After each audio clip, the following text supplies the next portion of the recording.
Amara, the most beautiful woman in her village, was also known for her insatiable greed. She believed she deserved a life of luxury, and she would do anything to get it. Many suitors came seeking her hand, but she turned them all away, including Kalechi, a humble farmer who loved her dearly. Despite his sincerity, Amara dismissed him, saying, "What can love do for me when I want gold and jewels?" One day, as Amara strolled through the bustling market, whispers filled the air about a wealthy stranger who had come to the village.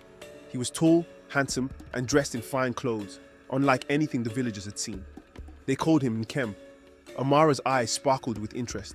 She overheard women talking about the treasures he possessed: golden trinkets, rare fabrics, and a house on the edge of the forest. Ignoring the gossip about his mysterious origins, Amara set her sights on winning his favor. Amara arranged to cross paths with Nkem, pretending it was a chance encounter. She presented herself with grace and charm, capturing his attention instantly. Nkem's eyes lingered on her as he smiled. "You are as radiant as the moon itself," he said. Amara felt a chill, but ignored it, captivated by his words and wealth. She accepted his invitation to dinner, and as they spoke, she felt herself being drawn to his enchanting gaze. Nkem wasted no time in courting Amara with lavish gifts: silk dresses, golden necklaces, and the finest perfumes. He promised her a life beyond her wildest dreams. Amara basked in the attention and the luxury, ignoring the unease she felt in her chest when Nkem's eyes grew darker at night. She brushed aside the concerns of her friends and the village elders who warned her that no one knows where Nkem's wealth came from. The village wise woman, Awela, sought Amara out. "Child, this man is not what he seems. His wealth is cursed, and those who take it will suffer." Amara scoffed, believing Ovele was simply jealous of her newfound status. "I know what I want, and I'm not afraid to take it," she said, refusing to listen to the wise woman's pleas. Nkem invited Amara to see his mansion at the edge of the forest. It was a grand structure filled with treasures she had only dreamed of. However, as they explored the house, Amara noticed something odd. Every mirror was covered, and certain rooms remained locked. When she asked about them, Nkem's smile faded. "Some places are not for prying eyes," he said. Though uneasy, Amara brushed off her concerns, determined to enjoy her wealth. The wedding was the grandest the village had ever seen. Nkem spared no expense, and Amara felt triumphant, convinced she had outsmarted fate. But as the night went on, the air grew cold, and the villagers whispered of a dark presence. Amara caught a glimpse of Nkem's eyes glowing faintly under the moonlight. She shivered, but pushed the thought away. That night, as they lay in bed, she felt something cold slither across her skin. But when she opened her eyes, there was nothing there. Amara moved into Nkem's mansion, but it was not the paradise she imagined. The servants barely spoke, and Nkem was often away, leaving her alone in the vast, cold halls. At night, she heard strange hissing sounds echoing through the corridors. She dismissed them as wind, but fear crept into her heart. One evening, while exploring, Amara found herself before a door she had never noticed. She tried to open it, but it was locked. The next day, she asked Nkem about it, and his expression darkened. "Stay away from that room," he warned, his voice low and cold. "It is not for you." Amara's curiosity burned, and she resolved to discover its secrets. That night, Amara dreamed of snakes slithering around her bed, their eyes glowing and their tongues flicking. She woke with a start, her heart racing. As she moved to get out of bed, she found a snake scale lying on her pillow. Fear gripped her, but she refused to believe that Nkem could be anything other than the man she married. The village elders came to the mansion, pleading with Amara to leave Nkem. They spoke of ancient stories, of a serpent spirit that took the form of a man to lure greedy women.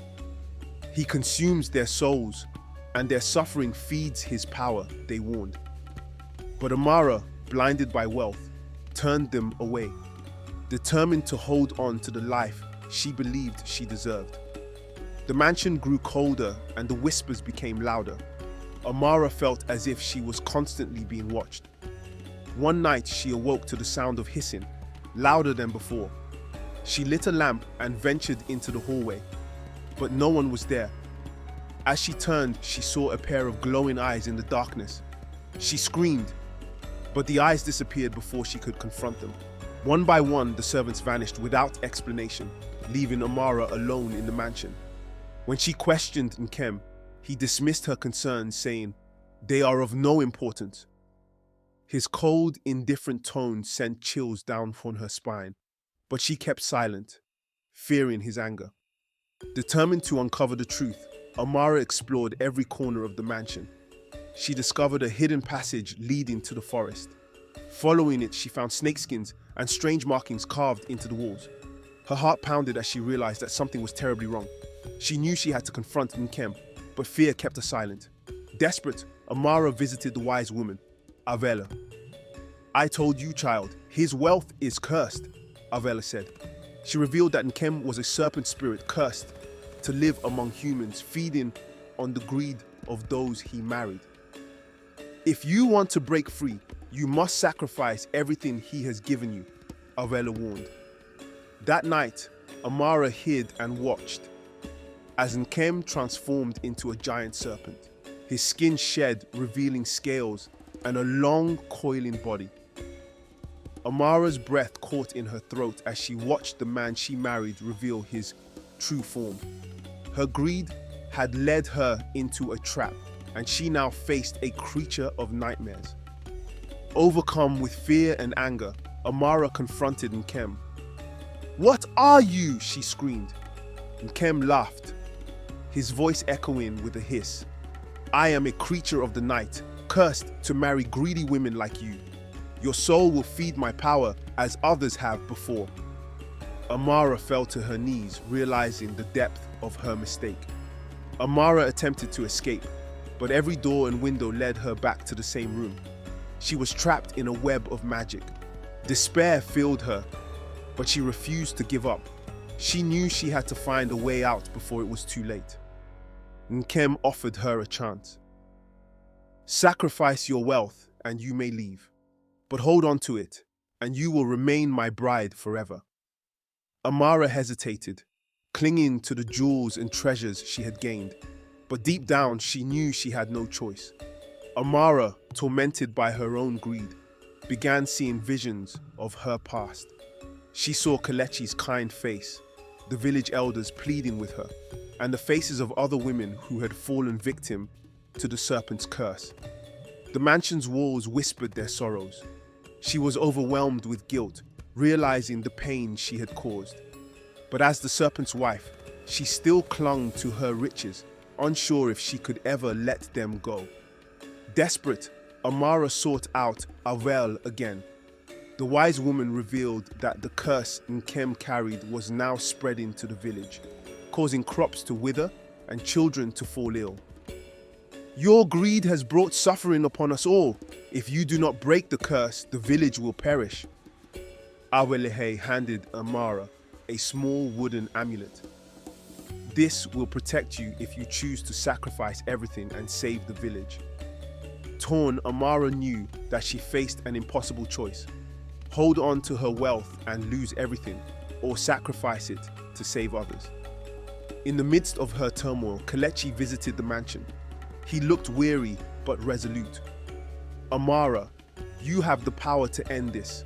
The village is suffering, and only you can save it." His eyes, filled with concern, made her heart ache. She felt a spark of hope, a reminder of the love she had once rejected. "But I'm afraid," she whispered, "afraid of losing everything." Kelechi reached out and held her hand. "There is more to life than riches. If you choose love, you can find peace." After Kelechi left, Nkem's true form emerged. His body, covered in scales, loomed over her as his eyes burned with rage. "You dare to betray me?"